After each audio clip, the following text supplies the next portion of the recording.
Bella was born into a world of warmth, love, and chaos. Her early days were spent nestled with her mother and a few other dogs and cats under a rundown shed near the edge of the city. It wasn't perfect, but it was home. The animals all took care of each other, and despite the harsh conditions, they found joy in companionship. Bella, with her big, curious eyes and playful spirit, was everyone's favorite. But like most peaceful beginnings, hers didn't last long. One morning, everything changed. Sirens blared in the distance, and suddenly, the alleyway was swarmed with animal control officers. To them, Bella's little haven was a hot spot of stray animals. One by one, the officers rounded them up. Bella's mother was taken, along with several others. In the confusion, Bella managed to hide behind a stack of wooden crates. Trembling, when the chaos settled, only Bella and a few cats remained. One of the older cats, a gray tabby named Mama Cat, took Bella under her wing. She licked her clean, shared scraps with her, and kept her warm on cold nights. Though Bella missed her mother terribly, Mama Cat's affection gave her the comfort she needed to keep going. Days passed, and life settled into a quiet routine again. But Bella remained wary of humans. She had only known them as the ones who took her family away. That was until she met Lucas. Lucas was a kind young man who volunteered at a nearby animal shelter. He often passed the alleyway and noticed the cluster of animals. Instead of chasing them away like others, Lucas left food and fresh water. Slowly, he gained their trust. Bella was hesitant at first, hiding behind Mama Cat each time he came. But curiosity got the better of her. One day, she crept up while Lucas was pouring dry food into a bowl. Their eyes met. Lucas smiled. "Hey there, sweet girl." From that day, Bella waited for Lucas. Every time he came by, he'd talk to her, feed her, and sit quietly until she inched closer. Over time, Bella began to recognize his scent and voice. She started wagging her tail whenever he approached. Lucas lived nearby with his mother, Terry. One rainy afternoon, as he walked home from the shelter, he noticed Bella limping across the road. Without thinking twice, he scooped her up and brought her home. Terry, though surprised, welcomed the wet, muddy pup with a warm towel and a bowl of food. That night, Bella slept curled up in a soft blanket that smelled like Lucas. It was the best sleep she'd had in weeks. Life with Lucas was a dream. Bella thrived. She chased squirrels, chewed on shoes, and discovered her favorite treat, cheese. Lucas trained her, teaching her tricks and manners. Every morning, Bella would wake him up by nudging his face with her cold nose. She hated being alone, and when Lucas went to work, she curled up with his blanket just to feel close to him. But city life wasn't all fun. Lucas's apartment had strict rules. No pit bulls allowed. Bella, with her strong build and short coat, was identified as a pit bull mix. Lucas tried to hide her whenever the landlord came by. One day, an inspector was scheduled to visit. Fearing they'd discover Bella, Lucas took her to his workplace, sneaking her into a storage room. But Bella didn't understand. She barked, wanted to play. Her barking attracted attention, and soon she was discovered. Though most of the staff adored her, one stern-faced doctor reported her to animal control. Things went downhill from there. Lucas's neighbor, who already disliked him, reported Bella as well. The city had strict rules against pit bulls due to safety concerns. Bella was taken to a shelter, and Lucas had to pay a hefty fine to get her back. The officers warned him. One more offense, and Bella would be confiscated permanently. Or worse. Lucas was heartbroken. He loved Bella like family, but he knew she wasn't safe in the city anymore. He called his uncle in New Mexico, who agreed to take care of Bella temporarily, while Lucas searched for a new place where they could live together without fear. Late one night, Lucas's mother and Bella sneaked out. A corrupt officer, friend of the neighbor, was waiting outside, hoping to catch them. But Lucas's mother distracted him while Lucas loaded Bella into the car. Bella didn't understand why she was leaving. Lucas hugged her tight. "I'll come for you soon. I promise." The car drove off into the darkness. Bella's eyes stayed fixed on the rearview mirror, watching Lucas disappear into the night. In her new home in New Mexico, Bella waited. Days turned into weeks. She missed Lucas terribly. One day, the gate was left open. Without hesitation, Bella took off. She was going to find Lucas. She had no map, no plan, just a heart full of love and a nose full of Lucas's scent. But her journey wouldn't be easy. She didn't know she was over 650 kilometers away, and that the road ahead would take her over 2 years to complete. But Bella didn't care, because when someone you love is missing, you don't count the distance. You just start walking. The air was dry and the sun unforgiving as Bella padded away from her temporary home in New Mexico. Dust clung to her fur. Her paws ached, but her spirit burned with determination. She had no idea how far Lucas was or where exactly he lived now, but she carried his scent like a compass in her heart. And so she began her journey. Bella first wandered through small towns, carefully staying away from busy roads and people. She had learned quickly that not everyone was as kind as Lucas. Most people saw her as a stray, a threat even, and chased her away. Still, she was smart. She waited behind stores until nightfall and rummaged through garbage bins for food. She drank from public fountains and puddles every night. She curled up somewhere hidden, dreaming of Lucas and the sound of his voice calling her name. Days turned into weeks. One afternoon, while crossing a quiet stretch of woods, Bella came upon something she had never seen before, a large group of wild dogs. At first, she crouched in fear. Would they attack? Would they accept her? But as they approached, tails wagging and ears perked, she realized they were curious, not aggressive. One of them, a golden retriever mix named Rusty, stepped forward and sniffed her politely. "No," he barked softly. Bella nodded, ears down. "Hungry? Come." That night, Bella ate well for the first time in days. The pack had a system. They scavenged together, hunted small animals, and shared what they found. Bella quickly earned their respect by helping sniff out rabbits, and even saving one pup from getting caught in a fence. Rusty and the others accepted her as one of their own. But Bella never forgot why she was out there. Every night, as the others curled up together under trees or inside broken-down sheds, Bella would look toward the horizon, hoping to smell something, anything familiar. Then came the first winter. It hit hard. The forest and field were blanketed in snow, and food became scarce. The pack stuck together, huddling for warmth and sharing whatever they could find. Bella grew leaner but remained strong. She learned how to navigate icy terrain, dig through snow for scraps, and even catch fish from half-frozen streams. One night, while scavenging near a campsite, Bella came across something heartbreaking. A young mountain lion, barely more than a cub, shivering beside its dead mother. The mother had clearly been shot by poachers. The cub, terrified and weak, hissed at Bella at first, but when she backed away and lay down, tail wagging gently, the cub slowly crept toward her. Bella licked its face and curled around it for warmth. From that moment, they were a family. Bella named her Little Big Cat. The cub followed her everywhere. At first, Bella had to teach it everything: where to find water, how to avoid danger, what not to eat. As the cub grew stronger, she began bringing Bella gifts: dead mice, birds, and once even a rabbit. Though Bella didn't eat meat often, she accepted the offerings gratefully. Spring brought hope.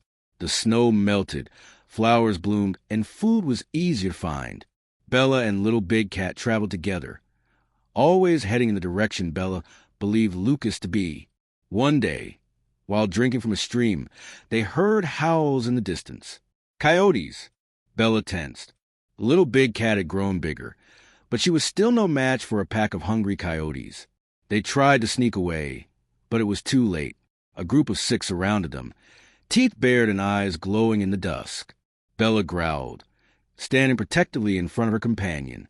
She barked furiously, lunged, bit, anything to keep them away. But there were too many. Just as a coyote lunged toward Bella's neck, a roar shattered the air. Little Big Cat, now nearly fully grown, leaped into the fray. With powerful swipes and snarls, she fought off the attackers. The coyotes, surprised and outmatched, fled into the forest. Bella was bleeding from a deep scratch on her side. She collapsed in exhaustion. Little Big Cat licked her wounds and lay beside her all night. The next morning, They limped into a small rural community. A family spotted them and took Bella in. The father, a veterinarian, cleaned her wounds, fed her, and gave her a warm place to rest. But Little Big Cat, still wild at heart, remained hidden in the woods nearby. She visited Bella every night, but stayed just out of reach of humans. As Bella recovered, the family noticed a collar around her neck. Lucas's name and number faintly etched into a worn tag. They called the number. No answer. They tried again later. Still nothing. One evening, the daughter brought Bella to town to get groceries. As they walked through the store parking lot, a truck pulled up. The man who stepped out looked familiar. It was Lucas. Bella's ears shot up. Her tail wagged furiously. She barked once, then again. Lucas turned, eyes wide. "Bella?" She bounded toward him, nearly knocking him over.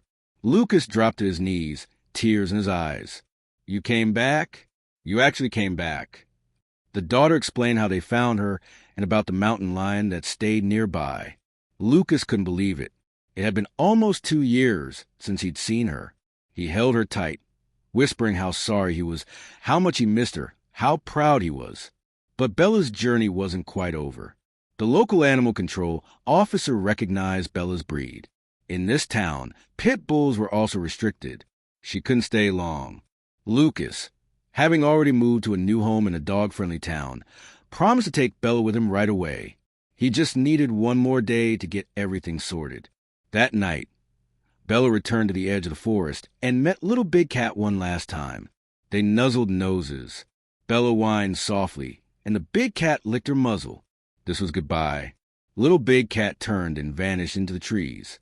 Bella watched her go, knowing she was strong enough to survive, just like she had been.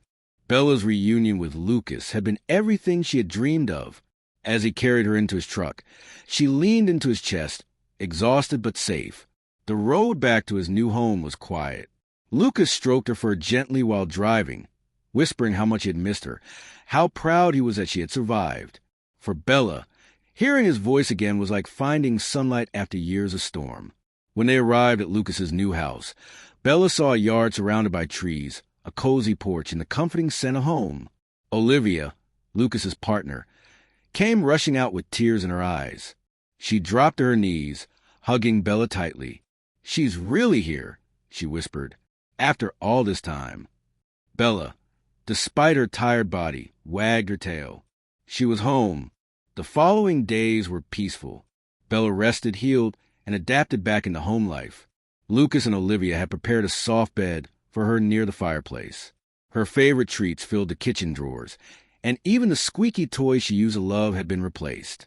They didn't just welcome her back. They celebrated her. But not everyone was happy. One afternoon, as Lucas walked Bella through the neighborhood, a man across the street recognized her breed. "You know pit bulls aren't allowed in the city, right?" he said with a sneer. "I'm calling animal control." Lucas's stomach dropped. He had moved out of the old city specifically because of the breed restrictions, but he didn't realize the new town had similar rules. Panic surged. The next morning, 2 officers arrived. Bella barked when she saw the uniforms, sensing something was wrong. Lucas stood between them and Bella. "She's not dangerous. She's family. She's been through more than most humans." The officers weren't heartless. One of them, a younger man named Officer Daniels, knelt and let Bella sniff his hand. "She's got a good heart," he said softly. "But rules are rules. You might have to move again, or we'll have to take her." Lucas promised to figure it out. That night, as the house sat in silence, Lucas stayed up late researching animal laws. Olivia brought him tea and sat beside him. "We can't lose her again," she whispered. Lucas nodded. "I won't let that happen." He contacted a lawyer and found a loophole. The county line had changed a year ago, and technically, their home now fell under a different jurisdiction that had no pit bull ban. He printed the documents and contacted the local station. A few days later, Officer Daniels returned. Lucas presented the paperwork. Daniels read it slowly, nodded, and smiled. "Looks like she's safe. You did your homework." Relief washed over everyone. Bella wagged her tail and barked playfully. For the first time in weeks, It felt like nothing could go wrong. But Bella wasn't done healing. Though she had made a home, the 2 years of hardship had left their mark. Some nights, she woke up whimpering from nightmares. Lucas would hold her until she calmed down. She still flinched at sudden loud noises and growled at certain uniforms. Trauma doesn't disappear overnight. Olivia suggested a dog therapist, a woman named Grace who specialized in canine behavior. Grace visited the house and sat calmly in Bella's space, letting her come forward at her own pace. Over several sessions, Bella began to trust her. Grace introduced games, sensory tools, and calming techniques. She also taught Lucas and Olivia how to help Bella feel safe again. Progress was slow but steady. Bella began playing again, real play, not just chasing shadows or running from fear. She wrestled with Lucas, snuggled into Olivia's lap, and even made a new friend, a rescued beagle named Max, adopted by their neighbors. Max and Bella became inseparable. They ran together in the park, shared snacks on the table, and napped side by side in sun patches. With Max around, Bella learned how to just be a dog again. But as the seasons passed, something pulled at Bella. She often wandered to the edge of the backyard, staring toward the woods. Lucas noticed it one evening. "She's thinking about little big cat," he said quietly. Olivia nodded. "You think she misses her?" Lucas sighed. They saved each other. You don't forget that. That night, Lucas took Bella for a walk in the woods. As the moonlight lit their path, Bella paused beside a large tree and barked once. From the distance, a familiar sound echoed, a low, rumbling purr. Then, from the trees, a pair of glowing eyes appeared. A shadow stepped forward. It was a little big cat, grown graceful and beautiful. She stared at Bella, then padded slowly closer. Bella barked joyfully, tail wagging.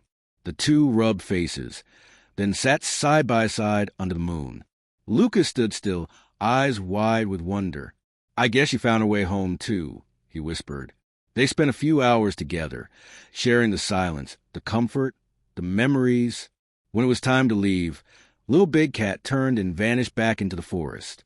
Bella didn't whine or chase her. This time, she knew goodbye didn't mean forever. As winter returned, Bella's story began to spread. A local reporter wrote an article. 2-year journey. The dog who walked 400 miles of love. It went viral. People from around the country sent letters, gifts, and thank you notes. Children wrote Bella poems. Artists painted her portrait. One woman even sent her a personalized collar made of leather and gold thread, stitched with the word survivor. Bella didn't understand the fame, but she liked the extra treats.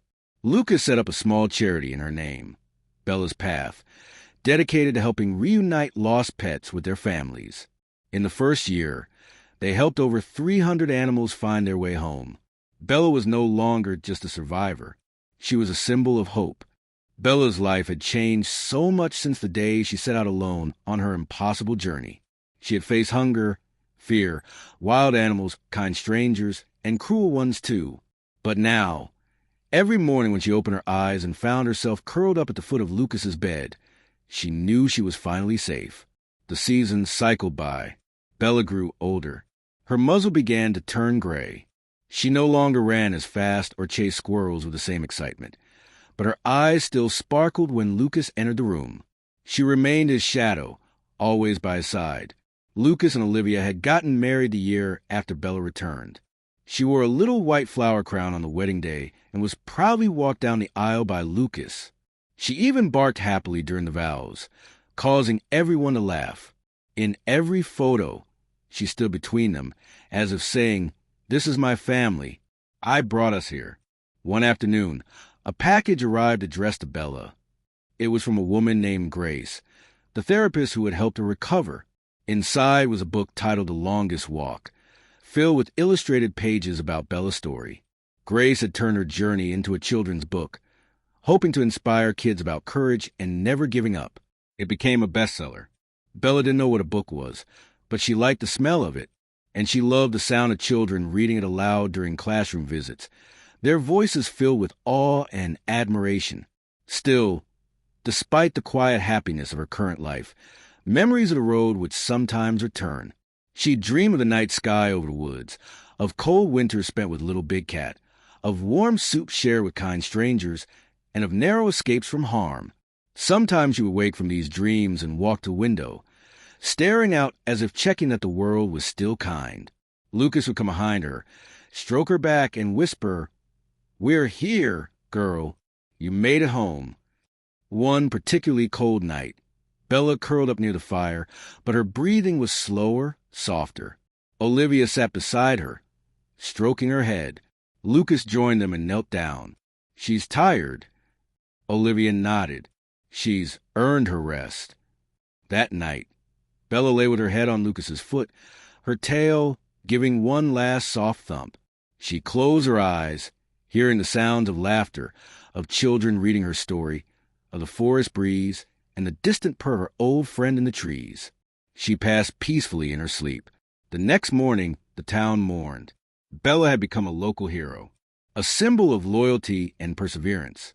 The mayor declared a small park near the woods would be renamed Bella's Trail. It had a walking path lined with trees, a small statue of Bella at the entrance, and plaques along the way sharing pieces of her journey. Children visited it often.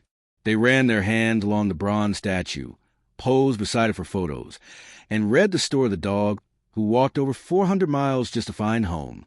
Lucas and Olivia placed Bella's collar in a glass case in their living room, beside her favorite toy.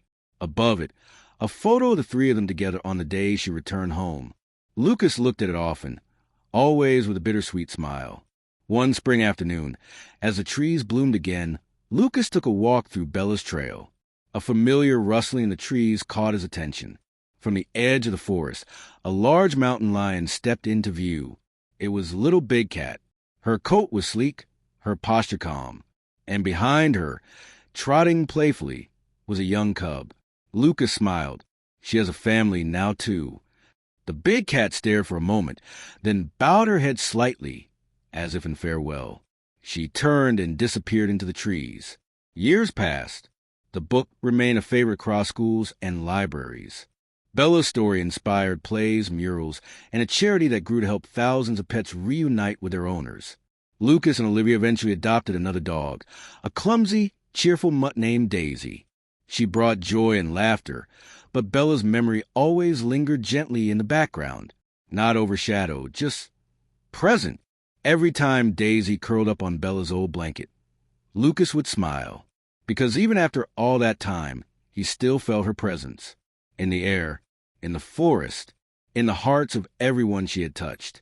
Bella's journey had been long, painful, and incredible, but more than anything, it had been full of love, and that love never left. Not really. It just walked beside them, forever,